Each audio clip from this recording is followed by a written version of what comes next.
What is up, guys? Joel here, and today we're gonna be checking out the Apple Watch and give you my first impressions and see if it's even worth it. So let's go ahead and get started. So I've been using this little guy right here, the Apple Watch Sport, for a little over 2 weeks now, and I think I'm ready to give you my first initial impressions of it. This is not gonna be my full review. Do stay tuned for that, but I wanted to wait a little longer than a few days to give you my first initial impressions of this thing here. So this is gonna be Apple's first smartwatch. So if you're an iOS user, this is gonna be something you may want to consider, maybe or maybe not. But today, I'm gonna give you some thoughts on the Apple Watch, along with some good stuff and some bad stuff, and just something that you can consider before you actually put down the money on getting one of these. So the Apple Watch that I've been rocking on my wrist is gonna be the Apple Watch Sport, the space gray, as you can tell, with the black sport band. It's gonna be the 42 millimeter. Now when the Apple Watch initially released, I picked up the 38 millimeter with green sport band. Now I found the 38 millimeter be a little too small for my wrist. I don't have that big of wrist. I would say I have like medium-sized wrist. And the 42 millimeter is actually something that I prefer because I do usually like rocking bigger watches like G-Shock faces and things like that. As far as the 38 millimeter, I find that one more ideal for ladies' wrist. So if you have smaller wrist, I'd recommend the 38, but maybe you still prefer a bigger watch face like the 42 millimeter.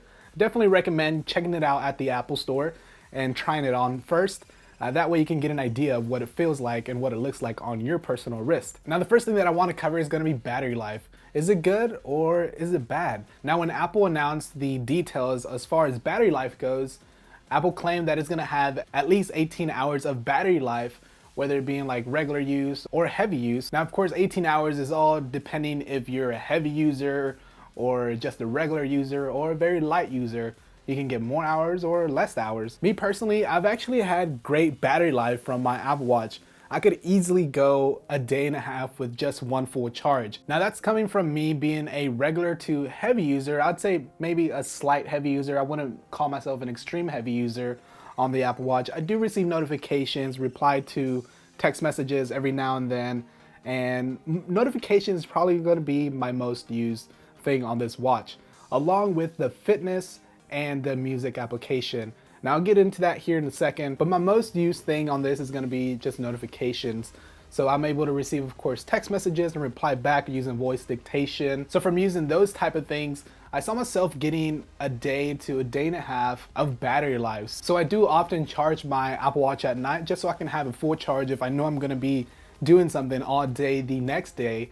Then I go ahead and charge it. But if I know I'm gonna be at home, working from home or something like that, I sort of don't bother. I'm even charging it. I just try to go to its full potential of battery life. And I saw that I got more than a day and a half. So that's great news. But of course, we really wish that you can go like a full week on just one battery charge, but we probably won't see that for a couple of more years. Now there is a cool little feature called Power Reserve that you'll be able to set on your Apple Watch in case your battery is getting low and you know that you're not gonna be able to charge it anytime soon. You can use Power Reserve mode and preserve your battery. It will also notify you when you do get to 10% if you wanna put it to Power Reserve mode.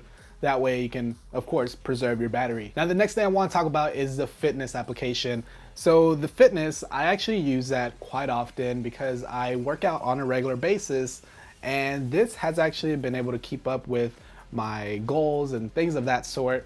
Now, of course, I've been using it for about 2 weeks now, and I'm taking advantage of this every time I go work out. And what's cool is that it's able to track your workouts and also how much you moved. But I'd say one annoying thing is gonna be the fact that it always notifies you if you're being lazy. So for example, when I'm here working at my desk and I sit there for longer than an hour, it will actually pop up and say it's time to stand up.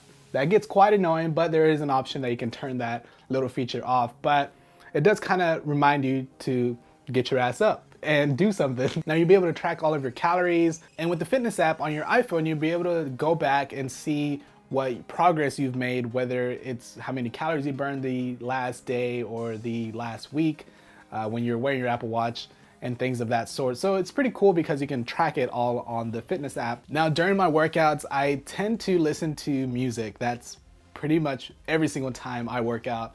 I can't really go hard in the gym without my music. So a cool feature about the Apple Watch is that it's a standalone music player. So that means you'll be able to import music onto your Apple Watch and leave your iPhone in the locker room or in your gym bag. Leave it out of sight so that way you don't get sidetracked like most people do at the gym with your iPhone, but you can still have your music. Now the way to actually play your music is going to be via Bluetooth headphones. So you will need some Bluetooth headphones. And the headphones that I use are going to be these Bluetooth Jaybird Blue Buds X. These are dope headphones. Now one thing that I don't like is the fact that you can only sync over one playlist. So that means you'll have to put all your favorite songs into one playlist instead of being able to add multiple playlists, and that way you can pick from either playlist on your Apple Watch. Now I have one playlist called Gym, and that's where I have a lot of music that I want to listen to while I'm working out. Now hopefully with a future update, they're gonna allow multiple playlists. Now the Apple Watch is able to be customized. And when I mean customized, I mean actually the bands. You'll be able to replace these easily. The simplicity of it is quite nice. Compared to other smartwatches on the market, it's pretty difficult to exchange the bands, but with the Apple Watch, you'll be able to change them easily. Now the Apple Watch Sport does support all the bands, whether you want to get a different colored band, or if you want to get a leather band, or if you're a fan of link bands, you can get those as well. Now, one thing about that is the fact that they're expensive. They get pretty pricey. Now, when Apple initially announced their Apple Watch, I was really skeptical about this little digital crown on the side. I really didn't think it would be useful, and I thought it looked very weird. But after my first 2 weeks of using this, I actually find the digital crown very useful, especially when scrolling through text. You don't have to swipe on the screen because with that, you may have big fingers, or whether if you have small or big fingers, the screen is pretty small on the Apple Watch. So when using your finger, it'll cover a majority of the screen. So with using the digital crown, it gives you a easier way to scroll with still being able to see all of your screen. Now the Apple Watch also supports the Maps app. Now this of course has to be done with your iPhone alongside with it. You won't be able to use Maps without your phone, but when using it, I found this pretty cool little feature, or I mean, it's something that you'll know when you actually use it. So when I was driving and using my Maps app on my Apple Watch, it'll notify you when you need to turn.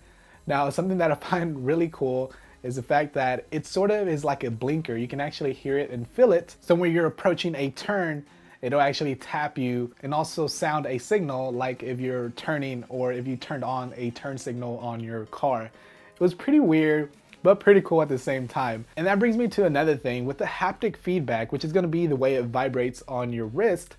The way it feels, it's pretty creepy. It literally feels like someone's tapping you on your wrist. It may be creepy at first, but after a while you get used to it. Now I found that pretty cool, but I do wish that Apple has an option to actually raise the haptic feedback. Now you're able to change the haptic feedback whether you want to lower it or higher it, but I wish you were able to higher it a little more because sometimes I tend to not feel the haptic feedback because it's so gentle on your wrist.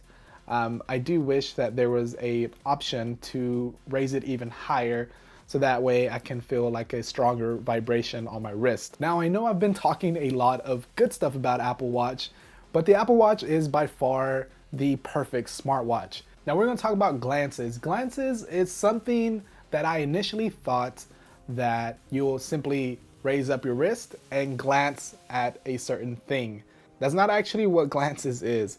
Glances is going to be a feature where you swipe up from the bottom of the clock face and then you'll see all of your glances. So you have things like your music player, your heart rate monitor, and your battery life, and your activity calendar, weather, all of that. And you're able to add more through the Apple Watch app. Now, even though that's not really too time consuming, I kind of imagine glances being something way faster than swiping from the bottom up on your clock face. Now, I honestly wouldn't know how they would go about that as far as what type of glances you want to see at a glance. Maybe doing some type of gesture where you flick your wrist twice or something, you'll be able to see your glances without having to swipe from the bottom up. Now, something else is the ability to change timeout.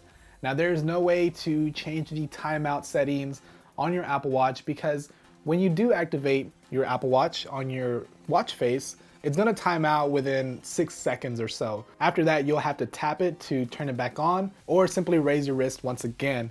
Now, even though I understand that's gonna save some battery life the way it's already set, I wish there was a setting to actually change that in case you want a little more time to view what time it is. Now that doesn't just go for the watch face, but when you're in an application, it will time out around 15 seconds or so. So again, you have to tap on the screen or raise your wrist once again to see what app you're on. So maybe in the future, there'll be a setting where you can change your timeout time, whether it being in your apps or on your watch face. Now, something else that I wish that Apple Watch brings in the future is gonna be native apps. Now, without your phone, you're not really able to do much on your Apple Watch. That is because when you enter an application, it first has to run through your iPhone and then transfer it over to your Apple Watch. So without your iPhone being connected through Bluetooth on your Apple Watch, you won't be able to access like Instagram or any other application of that sort. Now, I did find out that you'll be able to still send messages through iMessage on your Apple Watch if your iPhone is still in the same network. So that means if your iPhone is on one side of the house and your house is pretty large and you're on the other side, maybe in the kitchen or something, you'll still be able to receive your notifications on your Apple Watch as long as your iPhone and Apple Watch are on the same network. So that was pretty cool. And I find that useful because sometimes I just want to leave my phone elsewhere, even though I know that I have my Apple Watch on my wrist. The next thing we're going to talk about is charging.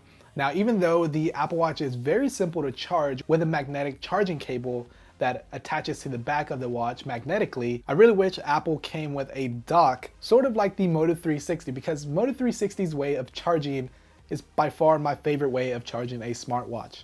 Now, there are a lot of third-party manufacturers that do bring this to the table. So if you are interested in a dock for your Apple Watch, I'll leave some of my favorites down below in the description. Now, the last thing that I want to end it with is going to be the price on this. Apple Watch is nowhere near cheap. It starts at $350, which could be quite expensive for many out there, and it's quite expensive for a smartwatch if you compare it to other manufacturers out there on the market that already have smartwatches. They retail for around $199 to close to $300 or even $300. The Apple Watch goes beyond that at $350 for the 38mm Sports and the 42mm pricing at $399. And depending if you want the Apple Watch, which is going to be the steel version, that one starts at $549 for the 38mm and $599 for the 42mm. Now, it doesn't stop there, because if you want a different band with your steel Apple Watch, you'll be paying more and could go up to $1,200. Now, if you thought that was expensive, if you want to ball out with some gold or some rose gold, Apple has a watch for you as well, and it's called the Apple Watch Edition, starting at $10,000 and can go up to $17,000. That is a lot of money. So like I said, the Apple Watch is nowhere cheap, even the base model starting at $349. So overall, that's gonna wrap it up for my first impressions after 2 weeks using the Apple Watch. I've been using it quite a bit every single day, and I wanna give you my full thoughts in a future video. So do stay tuned for my full review on my final thoughts of the Apple Watch. But I have a question for you guys. Do you find something like this useful in your life? Or will you be even getting one? And if you have already got one, let me know what your favorite features are so far. But as always, go ahead and hit that like button if you did enjoy this video, as it not only supports the channel, but it lets me know that you enjoyed this content. And if you're not yet following me on social media like Twitter, Instagram, Facebook, Google+, all of my links are down below in the description. I'm really active on Twitter and Instagram, so go ahead and follow me on there. And lastly, if you feel like being awesome, go ahead and hit that subscribe button. That way you'll be notified when I come out with all of my future videos. Anyways, guys, appreciate all the support, and let me know what you think about the Apple Watch. And I'll catch you all on the next one. All right? Peace.